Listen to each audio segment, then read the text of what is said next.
Air conditioner के outer unit का temperature 80 degree centigrade तक होता है, जो हमारे एनवायरनमेंट टेम्परेचर से ऑलमोस्ट डबल है। लेकिन इंटरेस्टिंगली 1 मीटर दूर अंदर की यूनिट का टेम्परेचर 16 डिग्री सेंटीग्रेड तक होता है। एक बहुत ही इंटरेस्टिंग फैक्ट है, एयर कंडीशनर के अंदर जो गैस होती है वह क्लोज लूप में फ्लो करती है। इसकी गैस कभी खत्म हो ही नहीं सकती है, और यदि क्लोज लूप में यह फ्लो करती है तो कुछ लोग बोलते हैं कि यह गैस एनवायरनमेंट के लिए हार्मफुल है। तो यह सभी डाउट इसकी वर्किंग के साथ में क्लियर करते हैं। एयर कंडीशनर की कोई ज़्यादा कॉम्प्लेक्स इंजीनियरिंग नहीं होती है, स्टार्टिंग होती है कंप्रेसर से। एयर कंडीशनर का हार्ट यही डिवाइस होता है, और इस कंप्रेसर के अंदर आज के मॉडर्न टाइम के अकॉर्डिंग एक एनवायरनमेंट फ्रेंडली गैस भरी जाती है, जिसको R32 बोलते हैं। इस गैस को रेफ्रिजरेंट भी बोल सकते हैं। जब कंप्रेसर इस गैस को कंप्रेस करेगा तो इसका प्रेशर बढ़ने लगेगा, जिसकी वजह से टेम्परेचर भी बढ़ने लग जाएगा। और जब गैस कंप्रेसर से बाहर निकलेगी तो इसका टेम्परेचर होगा 80 डिग्री सेंटीग्रेड। अब इस हाई टेम्परेचर को हमें थोड़ा ठंडा करने की जरूरत है, तो रेफ्रिजरेंट पहुंचता है कंडेंसर कोयल के पास में। आज के टाइम में एसी के ऊपर 100% कॉपर कोयल लिखा रहता है, तो कंपनी इसी कोयल की बात कर रही होती है, क्योंकि कॉपर कोयल की हीट एक्सचेंज क्वालिटी बहुत शानदार होती है, तो ये गर्म और ठंडी बहुत जल्दी हो जाती है। इन इतनी लंबी कोयल से जब रेफ्रिजरेंट फ्लो करेगा तो ठंडा होने लगेगा, और इस कोयल से हीट को जल्दी बाहर निकालने के लिए एक फैन भी लगा रहता है। जब रेफ्रिजरेंट कोयल से बाहर निकलेगा तो इसका टेम्परेचर 50 डिग्री सेंटीग्रेड तक पहुंच जाएगा। लेकिन कंडेंसिंग कोयल के पास में जो गैस कंप्रेसर से मिल रही थी उसको यह लिक्विड में बदल देगा।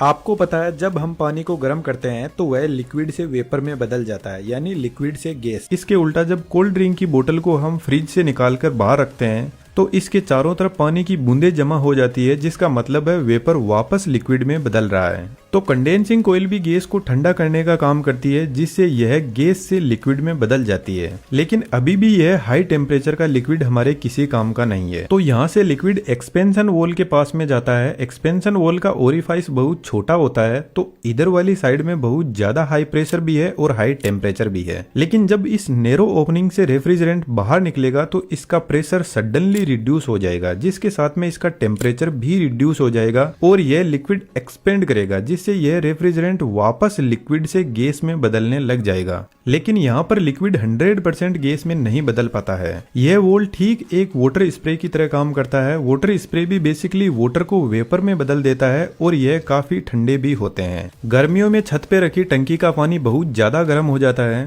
तो उसको ठंडा करने के लिए शावर से आपको पानी का टब भरना होगा, और आप देखना पानी का टेम्परेचर काफी रिड्यूस हो जाएगा। अब यह एकदम ठंडा रेफ्रिजरेंट जाता है हमारे रूम में लगी हुई इवेपोरेटर कोयल के पास में। यह कोयल भी कॉपर की ही बनी होती है, जो हीट एक्सचेंज का काम करती है।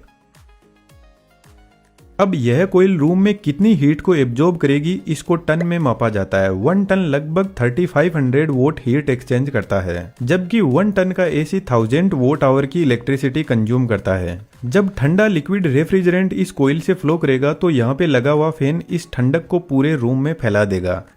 जिस तरीके से कोल्ड ड्रिंक की बोतल के चारों तरफ पानी इकट्ठा होता है, ठीक वैसे ही इवेपोरेटर कोयल काफी ठंडी होती है, तो इसके चारों तरफ भी वाटर के वेपर इकट्ठा होने लग जाएंगे, जिनको साइड में कलेक्ट करके इस पानी को बाहर निकाल दिया जाता है।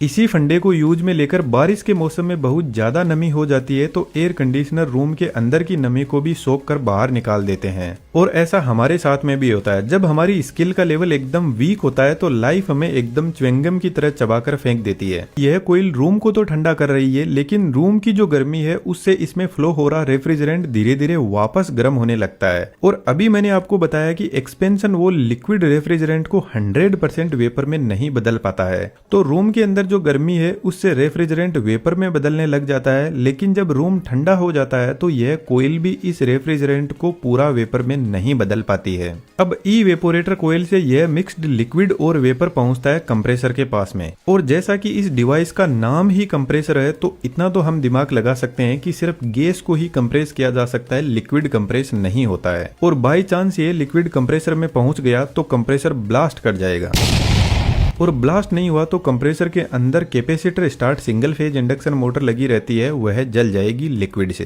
तो हमें कंप्रेसर को सेफ रखना बहुत ज्यादा जरूरी है।